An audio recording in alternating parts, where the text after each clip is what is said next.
Good afternoon, my YouTube viewers. That's Palestine here.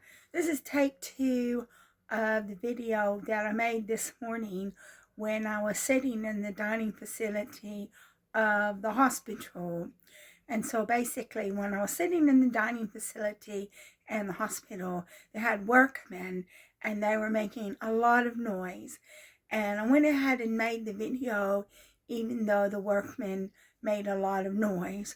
But whenever I went back and listened to the video, I just thought, well, people might not want to hear the video because listen to the video or watch the video because all of the noise in the background.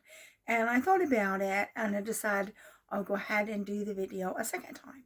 So this is take 2 of I've had my first mammogram since being diagnosed with breast cancer. And so basically what happened is in the first video, I was talking about my mammogram and talking about cutting hair and talking about getting benefits. And so this video, I'm going to try to be a little bit different. So in case you want to watch both videos, you can. Basically, so I went to the hospital this morning. I left around 10:15. I was busy studying. I was studying the normal distribution and how it relates to the R programming language, if anybody's interested in data science. But at 10:15 I had to leave, and so I left my boyfriend. My boyfriend took the bus into town because he had to go to a job fair, and then I walked to the hospital because the hospital is about 20 minutes away from a walk from where I live. And so I went to radiology. So basically the mammography place is different to where it was last year. So last year when I had my mammogram, I had to go to some place called Florey Clinic or Florey Unit, and it was downstairs from the sexual health clinic. And I don't know what happened, but they made a decision to move the mammograms from the Florey unit, or the building where the Florey unit is in, and they moved it into the radiology department. And so now the mammograms are given in the radiology department, but before that they weren't. Before that they were underneath the Florey clinic. And so I didn't have to wait very long. I only waited a few minutes, well, maybe 10 minutes, something like that, for a hospital wait or a doctor wait. That's not very long. And then, so she gave me the mammogram. She said, "Is this the first mammogram you've had since your surgery?" And I said, "Yes." So she was happy about that. She asked me some questions to verify that it was actually me, and I answered the questions correctly. So I got my mammogram, and she did 4 photos, and she seemed okay. She didn't ask to take any other photos because last year when I had the mammogram and they said that I had breast cancer, they asked to take more photos. But this year she didn't ask to take more photos. So I'm just working on the assumption that she was happy with everything that she saw. So she gave me the mammogram, the 4 photos, and then she said, "You'll hear from us in 3 or 4 weeks. If you don't hear from us by that time, contact the breast clinic." So I said, okay, fine. So I'm just assuming that everything is okay because she didn't ask to take any other photos. But I have had problems with the breast that had the radiotherapy on it. And the reason why is because I was told when I went to the breast clinic about my problems, I was told that the radiotherapy thickened the skin. And because the radiotherapy thickened the skin, that my left breast is never going to be the same as my right breast again. And also because I was having financial difficulties. And if you watched my previous videos, you would know what those financial difficulties were. And I think that that was causing me a lot of stress.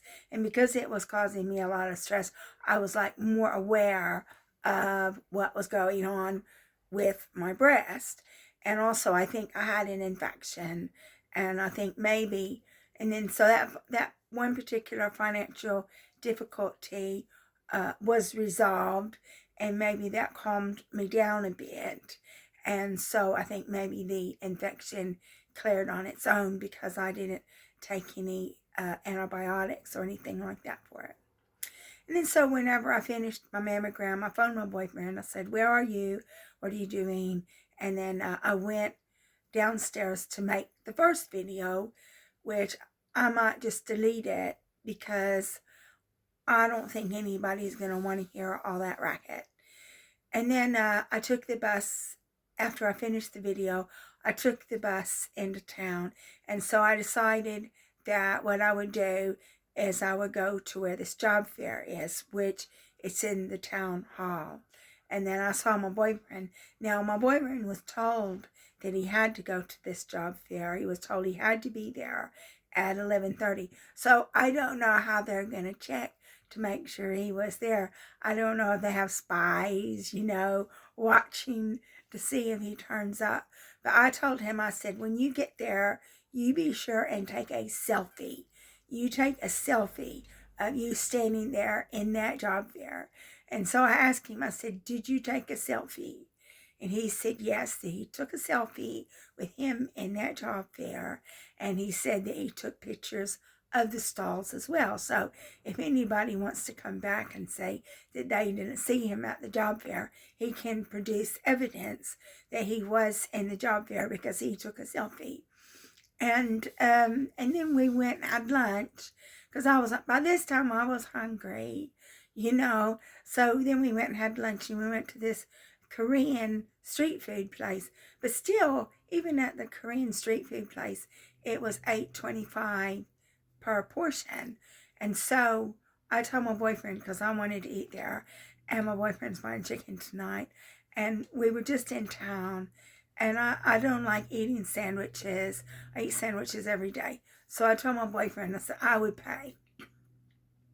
So it was $16.50 for the two of us to have lunch. And I know for people who work in business, work in an office, £8.25 for lunch might not be a lot, but it's a lot for me.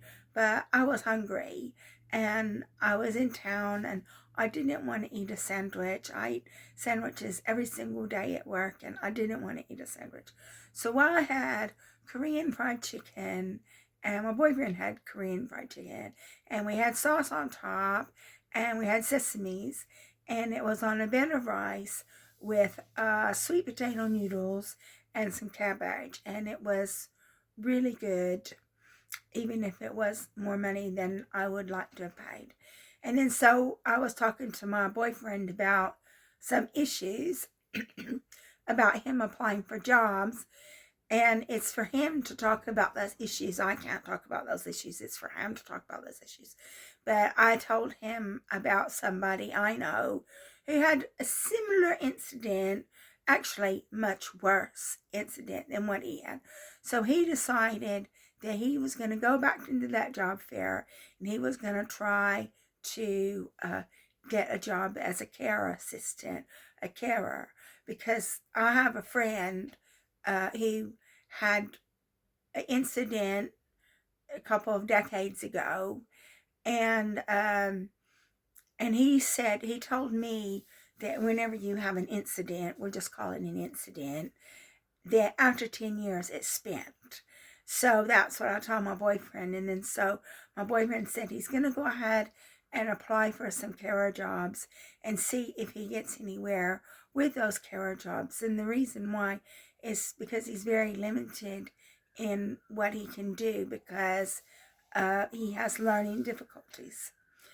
And then so he went back to the job fair, and I went to this mall, and I got a big plastic box for, I think it was £4. I think it was £4. And I got a big plastic box so I can put my clippers in it.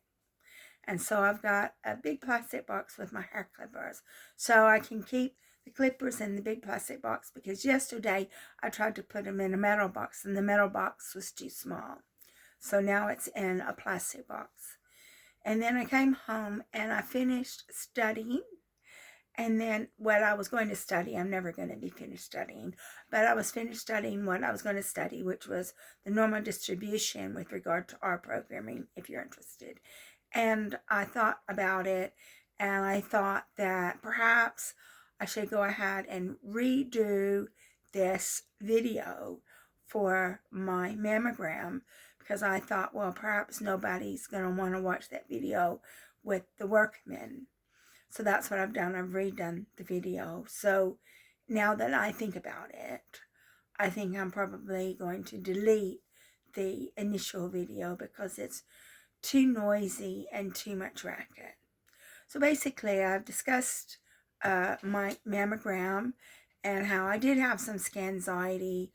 I will say that they told me, because of the problems I was having, which I'm sure were exacerbated by my financial difficulties, that what had happened was when I had the radiotherapy, it caused the skin to thicken in the left breast. So I'm hoping that there's not any more problems, and I think that the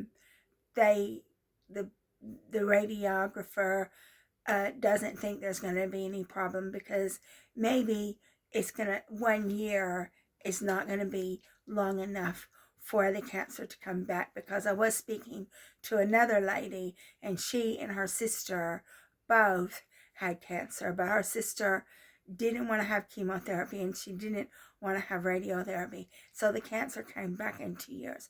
So maybe I should be worried next year when it's been 2 years since I had my cancer diagnosis. So I'm going to go ahead and conclude my video. I've told you all about my first mammogram since being diagnosed with breast cancer. So I hope you find this video useful and beneficial.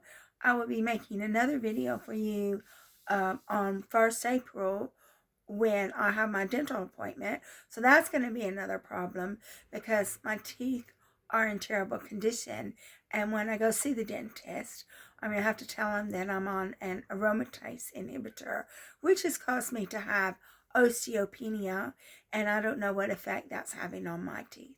I don't think it's going to be a good effect, though. So thank you again for watching my video.